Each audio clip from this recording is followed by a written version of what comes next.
लोग कैसे हैं और आपसी सामंजस्य के लिए आप काम करते हैं परिवार में या नहीं, ताकि परिवार की एकजुटता बनी रहे। जो भी आपके सीनियर्स हों, चाहे वो आपका कोई भी एक्ट करते हो, साथी मतलब मान के चलो आपको लगता हो कि वो एक्ट सही नहीं है, लेकिन उनके प्रति आपका सम्मान कम नहीं होना चाहिए। क्योंकि कल ही मेरी एक साथी से मुलाकात हुई, तो मैंने कल सोचा कि मैं अपनी कक्षा में इस बात को बताऊंगा।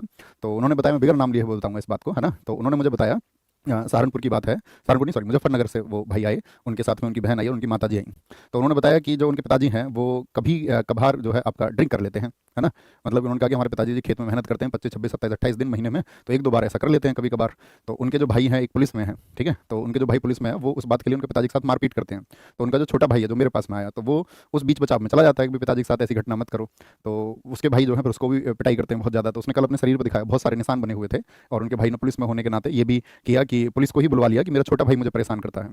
तो उसने बताया जी मुझे ज़िंदगी में कुछ नहीं चाहिए, मतलब मेरे घर में शांति बनी रहे, और दूसरी चीज़ें ठीक है मेरे घर में जिस भी पर्सन का जो एक्ट है, लेकिन मेरा सम्मान है मेरे भाई के लिए। और उसने बताया कि कई बार मेरे भाई की जॉब छूटने की थी, तो मैंने जाकर के हंसी के पैर भी पकड़े और विनती भी की है कई बार। तो ये वो दर्शाता था, मैं आपको इसलिए बताना चाहता था कि आपके परिवार में लोगों का माइंडसेट कुछ हो सकता है, वो आपके पक्ष में भी हो सकते हैं, बहुत सारे लोग ज़्यादातर पक्ष में ही होते हैं। और अगर नहीं भी है तो आपको उन चीज़ों को इग्नोर करके अपनी तरक्की की तरफ ध्यान देना है और उस सम्मान को कम नहीं होने देना है। तो चलें क्लास की तरफ आज की। तो आप कहेंगे हाँ जी। तो आज की अभी घटनाक्रम कैसे हुआ, हार्डिंग सेकंड अब हाथी पे बैठा हुआ था, हाथी पे बैठा हुआ था, ठीक है।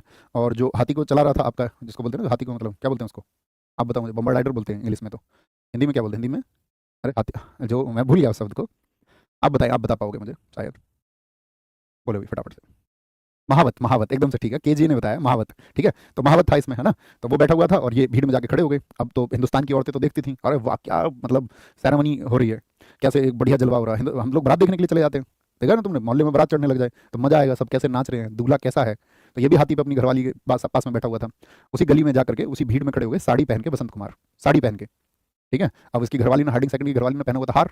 तो एकदम से बसंत कुमार ने कहा कि देखो उसका हार देखो। तो एकदम से जैसे सबने हाथ उठाया, उसने बम फेंक के मारा, ताकि उठे हाथों में ये ना पता चले कि बम किसने फेंका था। और एकदम से बम बस थोड़ा सा चूक गया और महावत मारा गया, और ये बाकी जो लेडी हार्डिंग थी वो घायल हो गई। तो ये दिल्ली षड्यंत्र मामला है कि जब ये दिल्ली में इनका स्वागत हो रहा था, तो उस समय हमारे क्रांतिकारी जीवित थे कि भाई ऐसे ही तुमको एंजॉय नहीं करने देंगे, है ना, ऐसे ही नहीं तुम खुशी मना सकते। इस भारत में सब सोए हुए नहीं है, क्रांतिकारी इस देश में जीवित हैं अभी, और क्रांतिकारी अभी जिंदा है। ऐसे ही खुलेआम जश्न तुम नहीं मना सकते हो इस देश में। तो ये घटना हुई, आपका याद रखेंगे, है ना। तो ये दिल्ली षड्यंत्र मामला है, हम सब करो बात क्लियर है। अब दिल्ली षड्यंत्र मामला एक बहुत बड़ी चीज है। आप कहेंगे कि भैया ये तो एक छोटी सी घटना हुई, छोटी सी घटना नहीं है। जब इस तरह का कोई भी इंसिडेंट होता है तो वो एक क्रांति को जन्म देता है, एक चिंगारी से ही एक बड़ी आग पैदा होती है।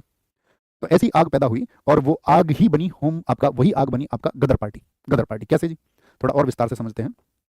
अब जितने भी लोग यहाँ पर ब्रिटिश सेना में नौकरी कर रहे थे, या मान के चलो जो ब्रिटिश सेना से रिटायर हो जाते थे, तो वो लोग देखते थे कि देश में तो आपका माहौल कुछ इस तरह का है, संघर्ष चल रहा है देश में।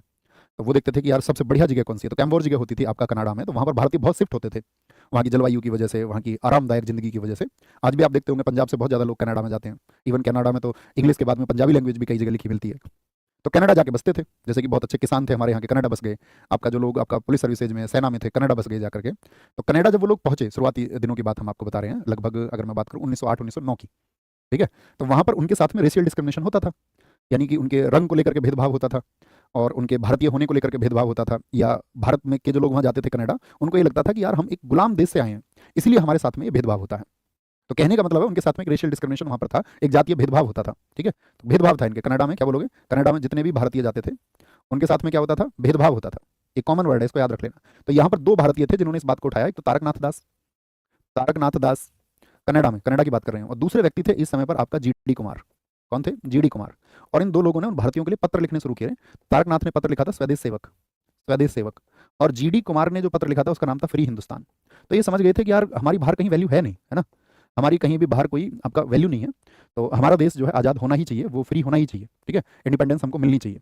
अच्छा, तो इनके विचार बढ़ते रहे, तो इनके ऊपर भी सरकार ने बहुत रोकथाम लगाई।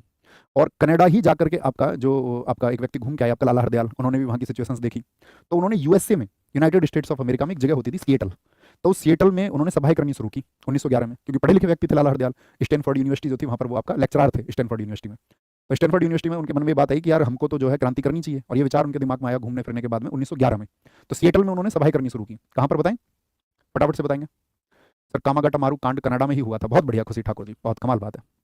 नहीं, वहाँ पर नहीं हुआ था कामागाटा कारण, उसको हम बताएंगे अभी कहाँ पर हुआ था, वो कलकत्ता में हुआ था। कनाडा में तो उसकी थोड़ी सी एक घटना घटी थी। तारकनाथ दास स्वदेश सेवक और जीडी कुमार फ्री हिंदुस्तान, ये चला रहे थे। और इस घटना के बाद में हमने आपको बताया क्या, याद रखना,